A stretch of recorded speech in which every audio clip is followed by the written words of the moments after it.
Alright, today we're going to do a real life test of a brand new Earthquake XT 3/4 inch impact.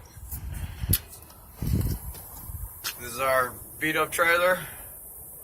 As you can see, I already took a couple off before I started the video. Make sure to get the job done. Here's the gun. It is a 1 5/16 3/4 inch socket.